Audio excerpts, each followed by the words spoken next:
Hello and welcome back to my channel. I often say today's video is a bit different, but this one especially is, and it's especially special to me too. I've always seen this channel as a platform for me to show and tell all of my work, so join me today as I finish drawing the last page of my comic book that I've been working on for the last few months. Here's a bit of backstory. The new Skybound Transformers comics have reignited my love for drawing. It's a huge inspiration behind this comic, so back in 2023 I started to draw digitally again. I did a short piece for myself wherein the story Optimus and Alita have been separated since the start of the war. Prior to this event, similar to Skybound's Optimus, he realizes that his ways were too violent and that wasn't what he wanted to be. He's promised himself to remain more peaceful until he suddenly receives a distress call from Alita's team. After 4 million years of not seeing each other, Optimus isn't letting anything stand in his way to reunite with Alita, so that's what these few pages are about. I loved creating these pages, so I've kept at it. As my subscribers would know, I make 3D printed toys, and the design for our main robot stemmed from me wanting to make a fun 3D printable toy. The concept for this was to have an exoskeleton for the base toy for articulation and then have car parts form on him for a different armoured look. At the bottom of the page I ended up drawing him interacting with a little bunny and ends up taking his car parts off to make it a shelter. This quickly evolved into the first page I've drawn for my comic, titled Where Robots Go to Sleep. It follows a broken destroyer robot who crash lands onto Earth. Uncertain of why he ended up there, he sets off on a journey to find a home and learns to love and be loved by a rabbit and the ones around him. We start off the story with our robot falling from the sky, disrupting a peaceful evening for our little bunny friend. With his arm broken off, he frantically tries to reattach it before any threat can approach him. Of course, with him being a machine, fixing an arm is as easy as a twist and a click.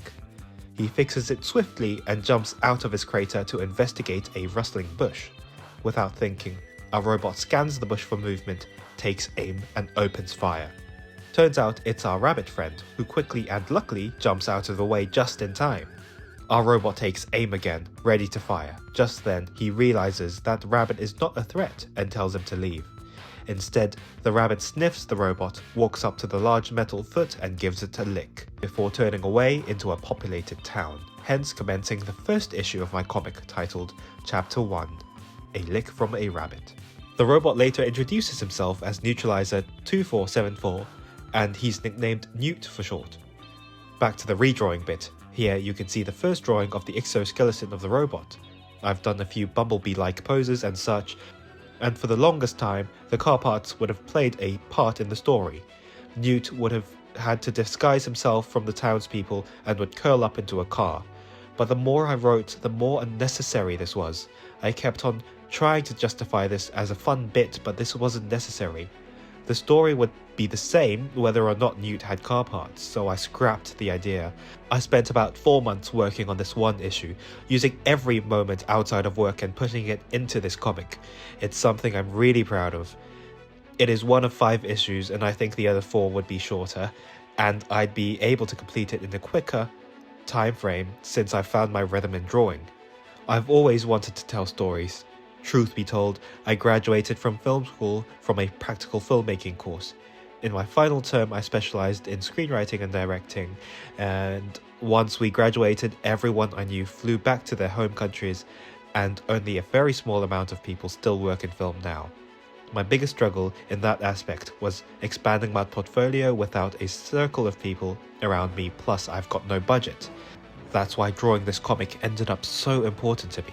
It's my way of storytelling without budget. I can have my own space robot story with a message that's so close to my heart. And with a few smudges, months of drawing work for issue 1 has come to an end. Throughout this whole process, I've learned so much about layouts, lettering, colouring, and just visual storytelling. I am truly proud of what Where Robots Go to Sleep is becoming, and hope to publish this in some way one day in the future. Now I have to learn how to send this off to get a few copies printed. Meanwhile, issue 2 is officially in the works.